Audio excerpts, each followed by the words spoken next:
Prabowo dicecar Anies, aksi Gibran jadi pemandu sorak dadakan disorot. Aksi tak terduga dilakukan Gibran Rakabuming Raka selaku cawapres dari Prabowo Subianto di acara debat perdana Komisi Pemilihan Umum, KPU, pada Selasa malam, tanggal 12 Desember tahun 2023. Momen manakala Gibran Rakabuming Raka berdiri sesuai Capres nomor urut 1 Anies Baswedan mencecar Capres nomor urut 2 Prabowo Subianto disorot. Melansir dari tribunnews.com, berawal dari Anies menanyakan Prabowo mengenai keputusan MK yang meloloskan Gibran menjadi cawapres. Seusai putusan itu, Majelis Kehormatan MK memutuskan adanya pelanggaran etik berat yang dilakukan oleh MK.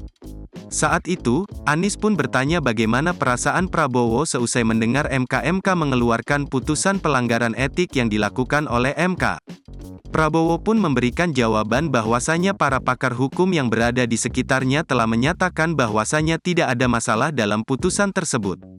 Prabowo menyatakan bahwasanya sudah ada tindakan terhadap keputusan MK tersebut. Akan tetapi, putusan tersebut masih saja diprotes oleh sejumlah pihak.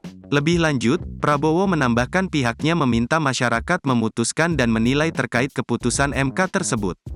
Jika tidak suka dengan Gibran, maka tidak usah memilih paslon nomor urut 2.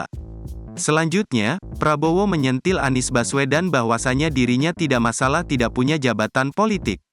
Bahkan, jika nantinya dirinya tidak terpilih kembali di Pilpres 2024.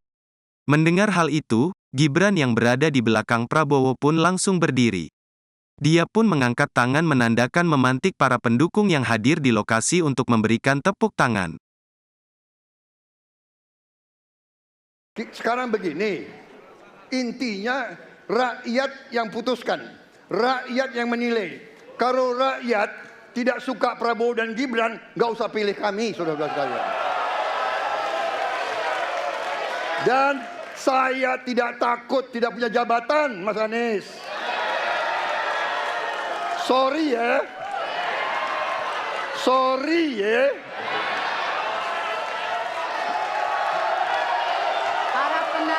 Mas Anies, saya tidak punya apa-apa.